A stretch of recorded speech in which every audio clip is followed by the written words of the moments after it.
O Internacional perdeu por 1-0 para a equipe do Fluminense em um jogo que era um confronto direto por uma vaga para a Libertadores do ano que vem. E com isso, de certa forma, o Internacional começa a encaminhar uma vaga para a Sul-Americana da próxima temporada. O técnico Diego Aguirre tentou mexer no time, improvisou o Saravia no meio-campo e deu explicações de qual estratégia tentou adotar para o confronto. Seja qual for, tudo foi por água abaixo. Logo no começo da partida, quando um pênalti deu a vitória para a equipe do Fluminense. Esse é o Diário do Inter KTO, quarta-feira, 24 de novembro de 2021. Tudo bem, gente? Obrigado pela participação aqui. Não esquece de deixar teu like, de te inscrever, de ativar as notificações. Vamos para o Diário do Inter KTO dessa quarta-feira e não deu. O Internacional perdeu por 1-0 para a equipe do Fluminense. Já havia sido ultrapassado pela equipe carioca nessa rodada anterior do Campeonato Brasileiro e agora com essa derrota pode cair até para a 10ª colocação. Dependendo dos jogos do Ceará, que enfrenta o Corinthians nessa rodada, e do América Mineiro, que enfrenta a Chapecoense. Vamos lá, né, gente? O América Mineiro vai vencer a Chapecoense, que não tem ganhado de ninguém ao longo desse Campeonato Brasileiro. Então tudo indica que o Internacional irá cair fora da zona de classificação para a Libertadores da América ao final dessa rodada, pelo menos para o América Mineiro. E se o Ceará venceu o Corinthians, a situação piora ainda mais, porque o Inter cairia para a 10ª colocação. E entrando na zona de classificação para a Copa Sul-Americana. E aí, falando da partida, tá, o técnico Diego Aguirre, e durante o dia a gente já teve informação, o Lucas Colar trouxe esse detalhe no Vozes do Gigante, isso se confirmou com a escalação inicial. O Aguirre resolveu mudar. Resolveu mexer. Sem o Lindoso, ele não apostou no Johnny começando a partida, no Johnny no time titular. Ele preferiu colocar o Edenilson de volta à posição de volante ao lado do Rodrigo Dourado. Só que aí, se tu coloca o Edenilson como volante, ele precisaria de alguém para fazer a função do Edenilson como um meia mais avançado. E o cara que o Aguirre achou no elenco para exercer essa função foi Saravia. E essa foi a grande alteração, a grande novidade na escalação do Internacional para encarar o Fluminense. O Mercado jogando como lateral direito, aliás, boa partida do Mercado, tá? Eu vou entrar nesse detalhe ali na frente. E o Saravia jogando como um meia pelo lado direito. Só que não deu para saber se a estratégia e com o plano de jogo que o Aguirre tinha, ela ia dar certo. Porque logo com 50 segundos, um pênalti. E foi pênalti do Bruno Mendes, um passe do Fred, onde a bola bate no braço, na parte interna do braço do Bruno Mendes, para o Fluminense. O Fred bateu, abriu o placar com 1 minuto de jogo, estava 1-0 para o Fluminense. O jogo começou 1-0 para o Fluminense. E aí a partida mudou, é claro. O Fluminense colocou suas linhas atrás, esperou o Internacional, que ficou circulando a área sem conseguir entrar. Circulando a área sem conseguir entrar. O Palácios ele jogou adiantado, tá? Mas o Palácios esteve longe de ser um centroavante durante a partida. Aliás, muito pouco papel de referência ou estar entre os zagueiros o Palácios fez. A todo momento, o Palácios descia para participar da construção do jogo. E aí, aquele espaço entre os zagueiros era ocupado por jogadores que se alternavam.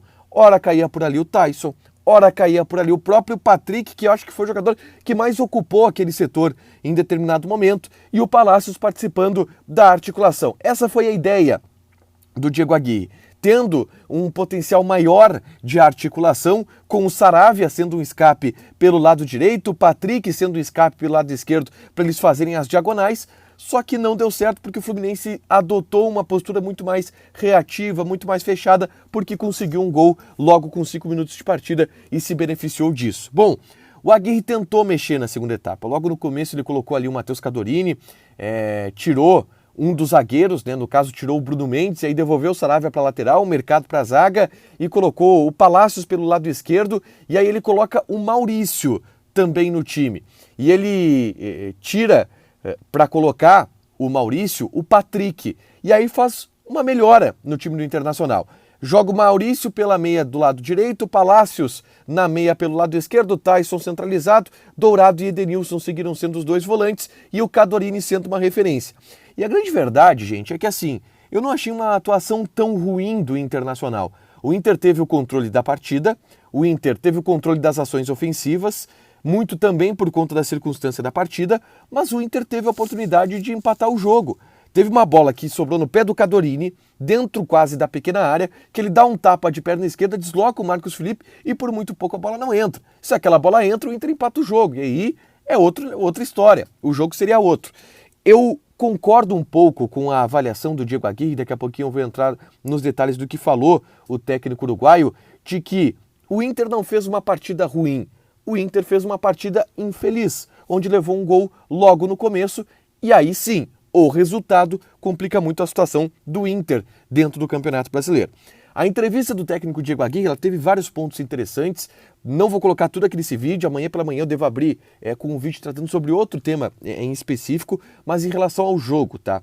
Ele explicou que colocou o Saravia como um meia pelo lado direito, porque o Saravia muitas vezes já desempenhou essa função durante a carreira dele no futebol argentino, e que ele conversa muito com o Saravia, e que o Saravia disse que se sentia bem jogando ali e que iria jogar ali. Eu não acho que o Saravia tenha ido tão mal, tá? Acho que não foi por ali o problema do Internacional, foi um problema de não conseguir furar a boa defesa do Fluminense, que quando se posiciona é uma boa defesa. E por que ele colocou o Saravia? Porque ele viu o Edenilson, a necessidade do Edenilson ser um construtor, ou ser um cara mais centralizado, participando mais das ações ofensivas. O Edenilson não rendeu tanto jogando ali como ele rende como um meia pelo lado direito e tendo mais liberdade para ações. Talvez seja algo que o Aguirre vai levar em conta pensando na próxima partida contra a equipe do Santos no próximo domingo. Aliás, jogo onde o Inter não terá Rodrigo Dourado, que levou o terceiro cartão amarelo e está suspenso. Aí não vai ter escapatório, o Johnny vai jogar muito provavelmente. Não vai ter o Paulo Vitor também, que foi expulso. Injusta a expulsão do Paulo Vitor, tá? A expulsão do Paulo Vitor foi um escândalo, foi um absurdo do árbitro, o Felipe Machado. O Paulo Vitor, ele chega na bola antes do Iago Felipe, e o árbitro ainda, o VAR, ao que deu a entender, ao que a gente pôde entender, falou para ele, revisa a expulsão porque foi na bola. E ele conversava com o árbitro, foi muito forte a chegada. E aí ele expulsou o Paulo Vitor. Não foi um lance para expulsão, para mim foi uma expulsão absurda, mas de qualquer maneira não foi isso que fez com que o Inter perdesse a partida. O que fez com que o Inter perdesse a partida foi a circunstância infeliz que o Inter se encontrou dentro do jogo, e aí não teve capacidade para criar e reverter esse resultado, mesmo que tentou, não teve muita efetividade nesse aspecto. Atuações individuais, eu vou destacar uma, tá? Mercado. O Mercado jogou muito, gente. O Mercado jogou muito, não passou nada pelo Mercado. O Mercado foi bem na lateral direita, foi bem depois como zagueiro, um cara seguro, enérgico, forte. Tá muito bem o Gabriel Mercado. Interessante a gente observar a evolução desse jogador, muito experiente, uma das lideranças também do elenco do Internacional a partir desse ano, né? Ele recém chegou no Internacional. Para fechar, senhores, vamos falar de KTO.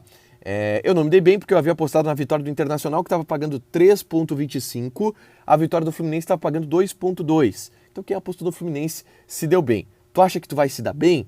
Tu quer jogar na KTO, apostar na KTO? Te registra lá. Coloca o cupom ADUPLA que tu ganha 20% de bônus em cima do teu primeiro depósito. Sexta-feira vai ter o Grêmio, fim de semana vão ter todos os jogos do Campeonato Brasileiro. Dá para apostar nos jogos do Campeonato Brasileiro de amanhã. Tem América e Chapecoense, vamos jogar no América.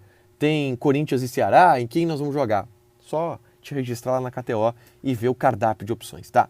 Like, te inscreve e ativa as notificações, que amanhã pela manhã, na quinta-feira pela manhã, eu já vou aparecer aqui com conteúdo interessante do Internacional, falando ainda sobre as repercussões pós-jogo do Inter. Beijo!